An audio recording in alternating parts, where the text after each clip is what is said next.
Hi hello welcome back to SP future. You are listening to Sadiq Pallikkal. മക്കളെ, സാദിഖ് സാറാണ്. നമ്മൾ already നമ്മുടെ കോസ്റ്റ് അക്കൗണ്ടിങ്ങിലെ 2 വീഡിയോസുകൾ കംപ്ലീറ്റ് ചെയ്തിട്ടുണ്ട്. ഇത് നമ്മുടെ കോസ്റ്റ് അക്കൗണ്ടിങ് സെക്കൻഡ് യൂണിറ്റിലെ സെക്കൻഡ് വീഡിയോ ആണ്. ഓക്കെ, സെക്കൻഡ് വീഡിയോയുമായിട്ടാണ് നമ്മൾ വന്നിട്ടുള്ളത്. പാർട്ട് 2 വീഡിയോ ആണ്. പാർട്ട് 1 കാണാത്തവരെന്ത് ചെയ്യുക, പാർട്ട് 1 എന്തായാലും കാണാം കേട്ടോ. പ്രധാനപ്പെട്ട നമ്മുടെ ഈ ഒരു എൻ്റെ സബ്ജക്റ്റ് പഠിക്കാനുള്ള പ്രധാനപ്പെട്ട കുറച്ച് ഭാഗങ്ങളാണ് നമ്മൾ എന്ത് ചെയ്തിട്ടുള്ളത്, നമ്മുടെ ഫസ്റ്റ് പാർട്ടിൽ പറഞ്ഞിട്ടുള്ളത്. സോ അപ്പോൾ അത് മുൻകൂട്ടി കണ്ടിട്ട് എന്ത് ചെയ്യുക, എല്ലാവരും നന്നായിട്ട് ആ ചാപ്റ്റർ പഠിക്കുക. ഓക്കെ, ആ ഒരു വീഡിയോ നന്നായിട്ട് കാണുക. ദെൻ എപ്പോഴും പറയുന്ന പോലെ തന്നെ വീഡിയോസ് എന്ത് ചെയ്യുക, എല്ലാവരും സബ്സ്ക്രൈബ് ചെയ്യുക. എന്നെങ്കിലേ ഞാൻ അപ്പോൾ അപ്ഡേറ്റ് ചെയ്യുന്ന വീഡിയോസ് നിങ്ങൾക്ക് നോട്ടിഫിക്കേഷനായിട്ട് ലഭിക്കുകയുള്ളൂ. നിങ്ങൾക്ക് അറിയാവുന്ന കാര്യങ്ങളാണ്, ഞാൻ വീണ്ടും വീണ്ടും പറയുന്നില്ല.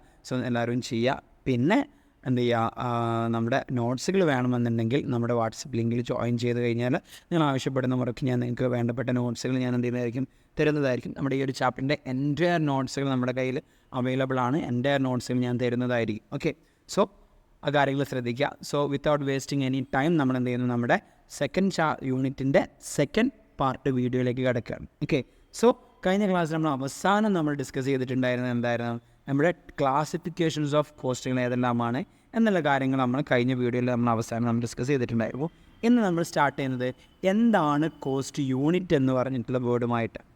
എന്തിനാണ് നമ്മൾ കോസ്റ്റ് യൂണിറ്റ് എന്ന് പറയുന്നത്? നമുക്ക് വളരെ ഇമ്പോർട്ടൻ്റ് ആയിട്ടൊരു ഭാഗമാണ്. നമ്മൾ കോസ്റ്റിൽ ഓരോ പ്രൊഡക്റ്റിൻ്റെ കോസ്റ്റ് കാൽക്കുലേറ്റ് ചെയ്യുന്ന സമയത്ത് നമുക്ക് വളരെയധികം ഇമ്പോർട്ടൻ്റ് ആയിട്ട് അറിഞ്ഞിരിക്കേണ്ട ഒരു സാധനമാണ് എന്ത്, കോസ്റ്റ് യൂണിറ്റ് എന്ന് പറഞ്ഞു കഴിഞ്ഞാൽ. ഓക്കെ, നമുക്ക് നോക്കാം എന്താണ് കോസ്റ്റ് യൂണിറ്റ് എന്ന് പറഞ്ഞു കഴിഞ്ഞാൽ.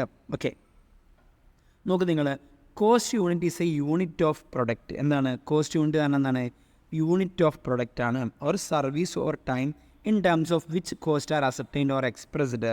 Cost unit will normally be the quantity of product for which price is quoted to the customer. സിമ്പിളായിട്ട് പറഞ്ഞു കഴിഞ്ഞാൽ ഈ കാണുന്ന സാധനം അഥവാ യൂണിറ്റ് ഓഫ് പ്രൊഡക്റ്റ്, ഒരു സാധനത്തിന് ഉണ്ടാവുന്ന കോസ്റ്റിനെയാണ് നമ്മൾ തരുന്നത് കോസ്റ്റ് യൂണിറ്റ്. അല്ലെങ്കിൽ ഒരു സർവീസിൽ നമുക്ക് ഉണ്ടാവുന്ന ചിലവിനെയാണ് നമ്മൾ തരുന്നത് കോസ്റ്റ് യൂണിറ്റ് എന്ന് പറയുന്നത്. അഥവാ ഇപ്പോൾ ഫോർ എക്സാമ്പിളായിട്ട് ഇപ്പോൾ എന്ത് ചെയ്യണം, നമുക്കൊരു പെൻ ഉണ്ടാക്കാനുണ്ടാകുന്ന ആ ഒരു പേനൊക്കെ ഉണ്ടാകുന്ന ചിലവ് എന്താണോ അതിനെയാണ് നമ്മൾ എന്തെന്ന് പറയുന്നത് കോസ്റ്റ് യൂണിറ്റ് എന്ന് പറയുന്നത്. അല്ലെങ്കിൽ ഒരു കാർ ഉണ്ടാക്കാനുണ്ടാകുന്ന ചിലവ് എത്രയാണോ അതിനെയാണ് നമ്മൾ എന്ത് പറയുന്നത് കോസ്റ്റ് യൂണിറ്റ് എന്ന് പറയുന്നത്. ഓക്കെ, ക്ലിയർ ആയോ?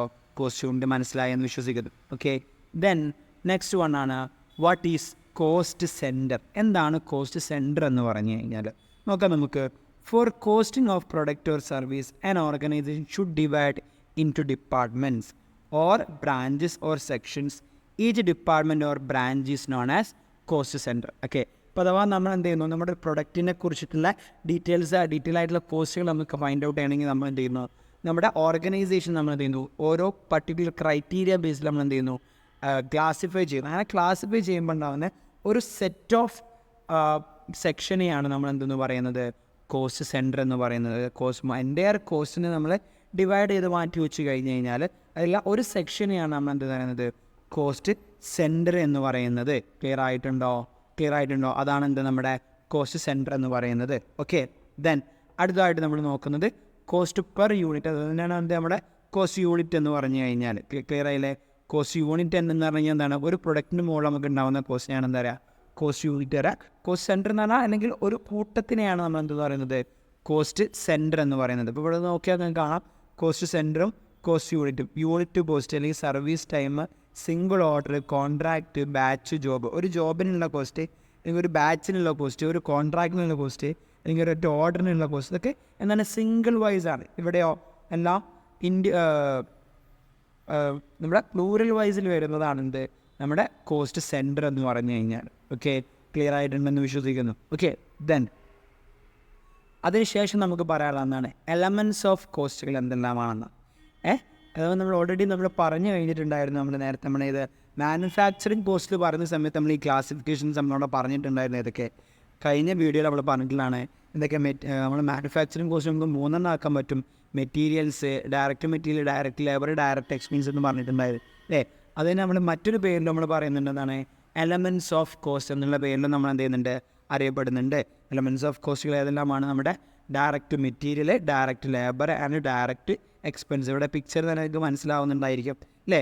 മെറ്റീരിയൽ എന്ന് പറഞ്ഞാൽ നമ്മുടെ സാധനത്തിന് ഉണ്ടാകുന്ന നമ്മുടെ റോ മെറ്റീരിയൽസിൻ്റെ ചിലവിനെയാണ് നമ്മൾ എന്ത് പറയുന്നത് മെറ്റീരിയൽസ് എന്ന് പറയുന്നത്. ദെൻ ആ സാധനം ഉണ്ടാക്കുന്ന ജോലി ഡയറക്റ്റായി ബന്ധപ്പെട്ട് കിടക്കുന്ന ആൾക്കാരാണ് ആര്, ലേബേഴ്സ് അല്ലെങ്കിൽ ഡയറക്റ്റ് ലേബർ എന്ന് പറയുന്നത്. ദെൻ അതിന് ഇൻഡയറക്റ്റ്ലി കണക്റ്റഡ് ആയിട്ട് കിടക്കുന്നവരെയാണ് നമ്മൾ എന്ത് ചെയ്യുന്നത്, ഡയറക്റ്റ് എക്സ്പെൻസുകൾ എന്ന് പറയുന്നത്. ഫോർ എക്സാമ്പിളായിട്ട് പറയുകയാണെങ്കിൽ നമ്മളിപ്പോൾ അതുമായിട്ട് ഓഫീസ് വർക്ക് റിലേറ്റഡ് ആയിട്ട് കിടക്കുന്ന ആൾക്കാരാണ് അവിടെ പെടുക, നമ്മുടെ ഡയറക്റ്റ് എക്സ്പെൻസിൽ പെടുന്നവർ. ഓക്കെ, ക്ലിയർ അല്ലേ? ദെൻ ഇനി നമ്മൾ എന്താ നോക്കാൻ പോകണേ, എന്താണ് മെറ്റീരിയൽ എന്ന് പറഞ്ഞു കഴിഞ്ഞാൽ എന്നാൽ നമ്മൾ എന്ത് ചെയ്യാൻ പോകണം, ഡീറ്റെയിൽ ആയിട്ട് നമ്മൾ എന്ത് ചെയ്യാൻ പോവാണ്, സ്റ്റഡി ചെയ്യാൻ പോവാണ്. ഓക്കെ, അപ്പോൾ നോക്കിക്കോ, എന്താണ് മെറ്റീരിയൽ എന്ന് പറഞ്ഞു കഴിഞ്ഞാൽ the term material refers to those commodities which are used as raw materials. അല്ലേ, റോ മെറ്റീരിയൽസ് ആയിട്ട് നമ്മൾ യൂസ് ചെയ്യുന്ന സാധനങ്ങൾ എന്താണോ അതിനെയാണ് നമ്മൾ എന്തെന്ന് പറയുന്നത്, മെറ്റീരിയൽ എന്ന് പറയുന്നത്. ഒരു സാധനം ഉണ്ടാക്കാനുള്ള ആവശ്യത്തിന് വേണ്ടിയിട്ട് നമ്മൾ യൂസ് ചെയ്യുന്ന റോ മെറ്റീരിയൽസ് എന്താണോ അതിനെയാണ് നമ്മൾ എന്ത് പറയുന്നത്, മെറ്റീരിയൽ എന്ന് പറയുന്നത്. And these material can be divided into രണ്ടെണ്ണമായിട്ട് നമുക്ക് ഡിവൈഡ് ചെയ്യാൻ പറ്റും. ഏതൊക്കെയാണ്, ഡയറക്റ്റ് മെറ്റീരിയലും മറ്റൊന്നെന്താണ്, ഇൻഡയറക്റ്റ് മെറ്റീരിയലും. ഡയറക്റ്റ് മെറ്റീരിയലായിട്ടും ഇൻഡയറക്റ്റ് മെറ്റീരിയലായിട്ടും നമുക്ക് എന്ത് ചെയ്യാൻ പറ്റുന്നതാണ്, ക്ലാസിഫൈ ചെയ്യാൻ പറ്റുന്നതാണ്. ദെൻ ഇനി നമുക്ക് എന്താണ് ഡയറക്റ്റ് മെറ്റീരിയൽ എന്ന് വെച്ചാൽ നോക്കാം. ഓക്കെ, നോക്കൂ നിങ്ങൾ, എന്താണ് ഡയറക്റ്റ് മെറ്റീരിയൽ എന്ന് പറഞ്ഞു കഴിഞ്ഞാൽ all materials used as raw materials or components for a finished products are known as direct materials. അഥവാ ഒരു പ്രൊഡക്റ്റ് ഉണ്ടാക്കാൻ വേണ്ടിയിട്ട് നമ്മൾ എന്ത് ചെയ്യുന്നത്, അതിനെ കൂടെ യൂസ് ചെയ്യുന്ന പ്രൊഡക്റ്റുകൾ അല്ലെങ്കിൽ ഒരു ഫിനിഷ്ഡ് പ്രൊഡക്ട്സിൻ്റെ കോമ്പണൻസ് ആയിട്ട് വരുന്ന സാധനങ്ങൾ എന്താണോ അതിനെയാണ് നമ്മൾ എന്തെന്ന് പറയുന്നത്, ഡയറക്റ്റ് മെറ്റീരിയൽസ് എന്ന് പറയുന്നത്. മനസ്സിലായോ? ഈ പ്രൊഡക്റ്റിൻ്റെ കോമ്പണൻസ് ആയിട്ട് വരുന്ന സാധനങ്ങൾ എന്താണോ, ഒരു ഫിനിഷ്ഡ് പ്രൊഡക്ട്സിൻ്റെ കോമ്പണൻസിനെയാണ് നമ്മൾ എന്ത് പറയുന്നത്, ഡയറക്റ്റ് മെറ്റീരിയൽസ് പറയുന്നത്. അല്ലെങ്കിലോ ഒരു പ്രൊഡക്റ്റ് ഉണ്ടാക്കാൻ വേണ്ടി നമ്മൾ യൂസ് ചെയ്യുന്ന റോ മെറ്റീരിയൽസുകളെയാണ് നമ്മൾ എന്ത് പറയുന്നത്, ഡയറക്റ്റ് മെറ്റീരിയൽസ് എന്ന് പറയുന്നത്. എക്സാമ്പിൾസ് എന്താണ്, ഷുഗർ കെയിൻ ഫോർ ഷുഗർ, അല്ലേ, പഞ്ചസാര ഉണ്ടാക്കാൻ വേണ്ടി നമ്മൾ യൂസ് ചെയ്യുന്ന ഷുഗർ കെയിന്.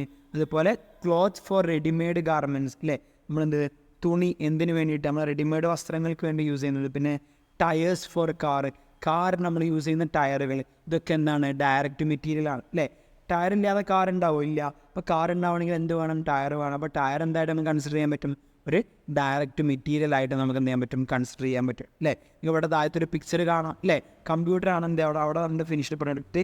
അപ്പോൾ അതിന് ഡയറക്റ്റ് മെറ്റീരിയലായിട്ട് എന്തൊക്കെയാണ് വരുന്നത്, മൗസ് വരുന്നുണ്ട്, അല്ലേ, അതുപോലെ നമ്മുടെ മോണിറ്റർ വരുന്നുണ്ട്, നമ്മുടെ കീബോർഡ് വരുന്നുണ്ട്, CPU വരുന്നുണ്ട്, പിന്നെ UPSC വക കാണുന്ന സാധനങ്ങളെല്ലാം എന്താണ്, it's all the direct material of the computer. അല്ലേ, കമ്പ്യൂട്ടറിന് ഡയറക്റ്റ് മെറ്റീരിയലായിട്ട് കൺസിഡർ ചെയ്യാൻ പറ്റുന്ന സാധനങ്ങളാണ്. അപ്പോൾ എന്താണ് ഡയറക്റ്റ് മെറ്റീരിയൽ, ഒരു സാധനം ഉണ്ടാക്കുന്നതിന് യൂസ് ചെയ്യുന്ന റോ മെറ്റീരിയൽസ് അല്ലെങ്കിൽ ഒരു ഫിനിഷ്ഡ് പ്രൊഡക്ട്സിൻ്റെ കോമ്പണൻസ് ആയിട്ട് കിടക്കുന്ന സാധനങ്ങൾ എന്തെല്ലാമാണോ അതാണ് എന്ത്, നമ്മുടെ ഡയറക്റ്റ് മെറ്റീരിയലുകൾ എന്ന് പറഞ്ഞു കഴിഞ്ഞാൽ.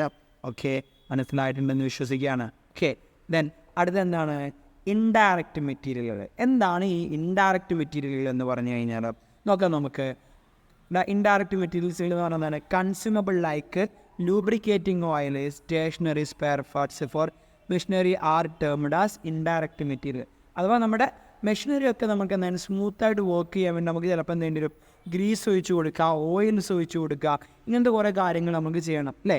അപ്പോൾ ഇത്തരത്തിലുള്ള സാധനങ്ങളെയാണ് നമ്മൾ എന്ത് പറയുന്നത്, അതിനുണ്ടാവുന്ന കോസ്റ്റിനെയാണ് നമ്മൾ എന്ത് പറയുന്നത്, ഇൻഡയറക്റ്റ് മെറ്റീരിയൽ കോസ്റ്റ്. ഇപ്പോൾ ലൂബ്രിക്കേറ്റിംഗ് ഓയിൽ വാങ്ങിക്കഴിഞ്ഞാൽ, സ്റ്റേഷനറി വാങ്ങിക്കഴിഞ്ഞാൽ, അല്ലെങ്കിൽ എന്തെങ്കിലും സ്പെയർ പാർട്സുകൾ വാങ്ങിക്കഴിഞ്ഞാലും ഇതെല്ലാം നമുക്ക് ഇതിനെ പെടുത്താൻ പറ്റുക, നമ്മുടെ ഇൻഡയറക്റ്റ് മെറ്റീരിയലുകളിലാണ് നമുക്ക് എന്ത് ചെയ്യാൻ പറ്റുന്നത്, മക്കളെ പെടുത്താൻ പറ്റുന്നത്. ഓക്കെ, ക്ലിയർ ആയോ? സോ ഇപ്പോൾ ഏതൊക്കെ പറഞ്ഞു, ഡയറക്റ്റ് മെറ്റീരിയലും പറഞ്ഞു, ഇൻഡയറക്റ്റ് മെറ്റീരിയലും പറഞ്ഞു. നമ്മുടെ മെറ്റീരിയലിൻ്റെ രണ്ട് ക്ലാസിഫിക്കേഷൻസ് നമ്മൾ എന്ത് ചെയ്ത് കഴിഞ്ഞു, പറഞ്ഞു കഴിഞ്ഞു, അല്ലേ. ദെൻ ഇനി നമുക്ക് അടുത്തതായിട്ട് പറയാനുള്ളത് ഏതാണ്, എലമെൻറ്റ്സ് ഓഫ് കോസ്റ്റിൻ്റെ അടുത്ത സെഷൻ എന്താണ്, ലേബറാണ്. എന്താണ് ഒരു ലേബർ എന്ന് പറഞ്ഞു കഴിഞ്ഞാൽ, ഓക്കെ, അപ്പോൾ എലമെൻറ്റ്സ് ഓഫ് കോസ്റ്റിലെ രണ്ടാമത്തെ സെക്ഷനാണ് എന്ത്, നമ്മുടെ ലേബർ. അപ്പോൾ എന്താണ് ലേബർ എന്ന് പറഞ്ഞു കഴിഞ്ഞാൽ ഒക്കെ നമുക്ക് അറിയാവുന്ന സാധനങ്ങളായിരിക്കും. അപ്പോൾ ഒന്ന് ശ്രദ്ധിച്ച് നോക്കുക. അപ്പോൾ എന്താണ് labour? The workers employed of converting materials into finished product or for doing various odd jobs in the business are known as labours, അല്ലേ. അതായത് എന്താണ്, റോ മെറ്റീരിയൽസിനെ ഫിനിഷ്ഡ് പ്രൊഡക്ട്സ് ആക്കി മാറ്റുന്ന പരിപാടിയിൽ ഏർപ്പെട്ടിട്ടുള്ള ആൾക്കാർ, അല്ലെങ്കിൽ മറ്റു ജോലികൾ ചെയ്യുന്ന ആൾക്കാരെയാണ് നമ്മൾ എന്തെന്ന് പറയുന്നത്, ലേബേഴ്സ് എന്ന് പറയുന്നത്. And these labours can be divided into ഏതൊക്കെയാണ്, ഡയറക്റ്റ് ലേബർ എന്നും ഇൻഡയറക്റ്റ് ലേബർ എന്നും നമുക്ക് എന്താക്കാൻ പറ്റും, രണ്ടായിട്ട് നമുക്ക് ലേബേഴ്സിനെ നമുക്ക് എന്ത് ചെയ്യാൻ പറ്റും, മക്കളെ ഡിവൈഡ് ചെയ്യാൻ പറ്റും, അല്ലേ. ഓക്കെ, അപ്പോൾ നമ്മൾ ഫസ്റ്റ് വൺ നോക്കാൻ പോവാണ്, എന്താണ് ഡയറക്റ്റ് ലേബേഴ്സ് എന്ന് പറഞ്ഞു കഴിഞ്ഞാൽ. നോക്കിക്കോ നിങ്ങൾ, the workers who are directly involved in the production of goods are known as direct labour, അല്ലേ. ഒരു സാധനം ഉണ്ടാക്കുന്നതിൽ ഡയറക്റ്റ്ലി കണക്റ്റഡ് ആയിട്ട് കിടക്കുന്ന വർക്കേഴ്സ് ആരാണോ അവരെയാണ് നമ്മൾ എന്തെന്ന് പറയുന്നത് ഡയറക്റ്റ് ലേബേഴ്സ് എന്ന് പറയുന്നത് അല്ലേ. ഇപ്പോൾ ഒരു വീടുണ്ടാക്കുന്നതിൽ ഡയറക്റ്റ്ലി ഇൻക്ലൂഡ് ആയിട്ട് കിടക്കുന്ന ആൾക്കാരാണ് എന്ത് ആ വീടിനെ സംബന്ധിച്ചിടത്തോളം ഡയറക്റ്റ് ലേബേഴ്സ് അല്ലേ. ഒരു കാർ ഉണ്ടാക്കുന്നതിൽ ഡയറക്റ്റ്ലി പണിയെടുക്കുന്ന ആൾക്കാരാണോ അവരാണ് ആ കാറിനെ സംബന്ധിച്ചിടത്തോളം ഡയറക്റ്റ് ലേബേഴ്സ്. ക്ലിയർ ആയോ? ഒരു എന്താ പറയുക, ഒരു പാൻ ഉണ്ടാക്കുന്നതുമായിട്ട് ബന്ധപ്പെട്ടിട്ടുള്ള ആരാണോ പെൻ ഉണ്ടാക്കുന്നത് അയാളാണ് എന്ത് ഡയറക്റ്റ് ലേബർ എന്ന് പറഞ്ഞു കഴിഞ്ഞാൽ. ഓക്കെ, ഒരു സാധനം ഉണ്ടാക്കുന്നതുമായിട്ട് ഡയറക്റ്റ്ലി കണക്റ്റ് ആയിട്ട് കിടക്കുന്ന ആൾക്കാരെയാണ് നമ്മൾ എന്താ പറയുക ഡയറക്റ്റ് ലേബേഴ്സ് എന്ന് പറയുന്നത്. ഓക്കെ, സിമ്പിൾ അല്ലേ?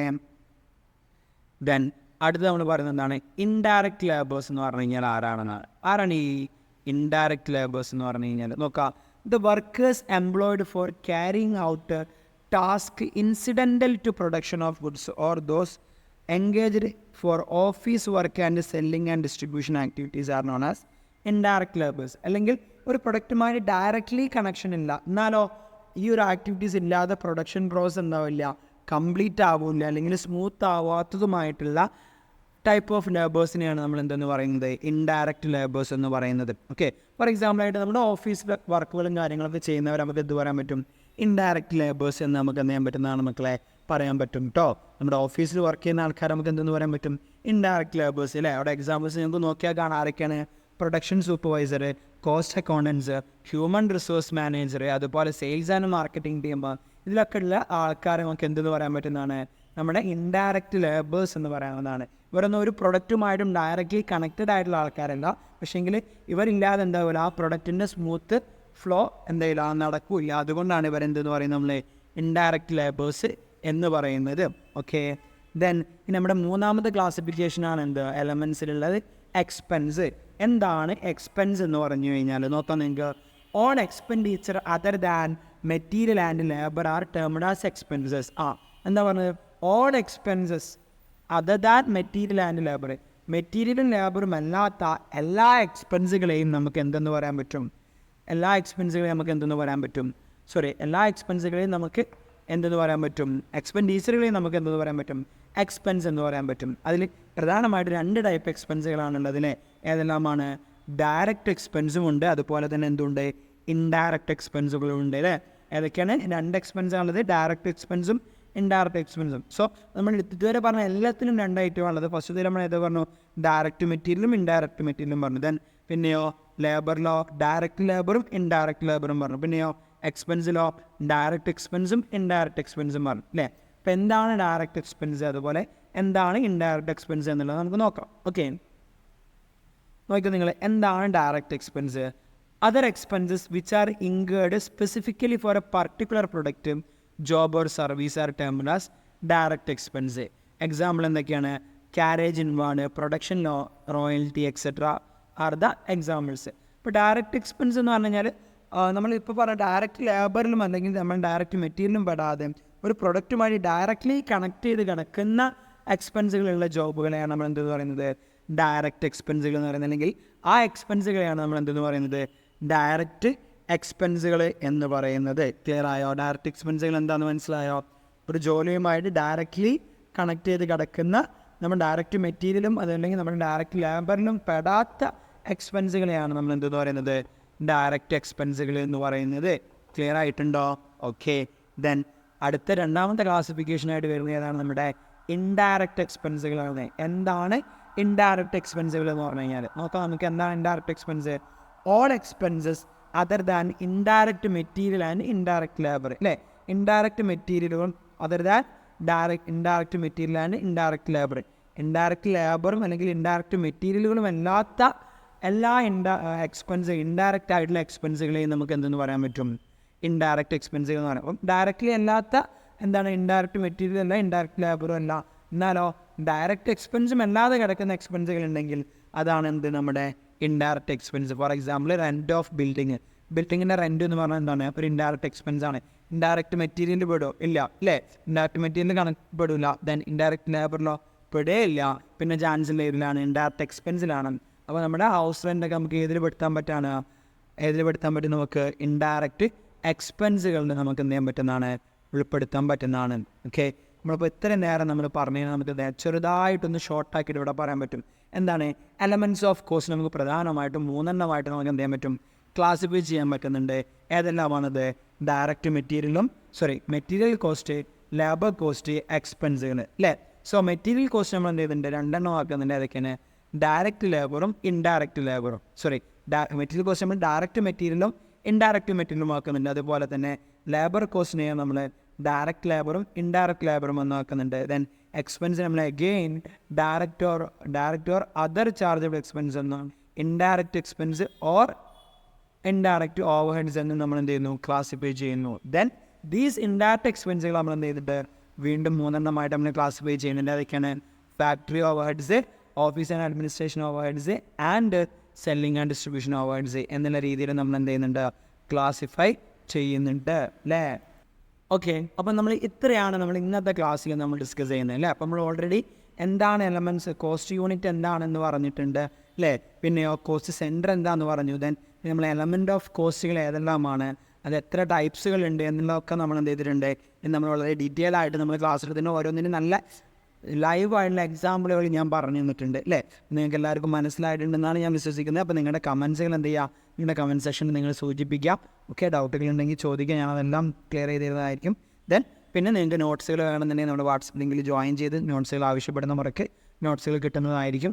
ആൻഡ് വൺ മോർ തിങ്, എന്ത് ചെയ്യുക, നന്നായിട്ട് പഠിക്കുക മക്കളെ. നന്നായിട്ട് പഠിച്ച് നല്ല രീതിയിൽ എക്സാമിന് വേണ്ടിയിട്ട് പ്രിപ്പയർ ചെയ്ത് മാർക്കോട് കൂടി പാസ്സാവുക കേട്ടോ. ഓക്കെ, സോ അടുത്ത ക്ലാസ്സിൽ ഞാൻ എന്ത് ചെയ്യും, നമ്മുടെ കോമ്പണൻസ് ഓഫ് കോസ്റ്റ് എന്ന് പറയുന്ന ഭാഗവുമായിട്ട് വരുന്നതായിരിക്കും. Okay, components of total cost എന്നുള്ള ഭാഗവുമായിട്ട് നമ്മൾ എന്ത് ചെയ്യുന്നതായിരിക്കും അടുത്ത ക്ലാസ് വരുന്നതായിരിക്കും. സോ അതുവരേക്കും എല്ലാവർക്കും നല്ല ശുഭദിനം നേരുന്നു. Thank you.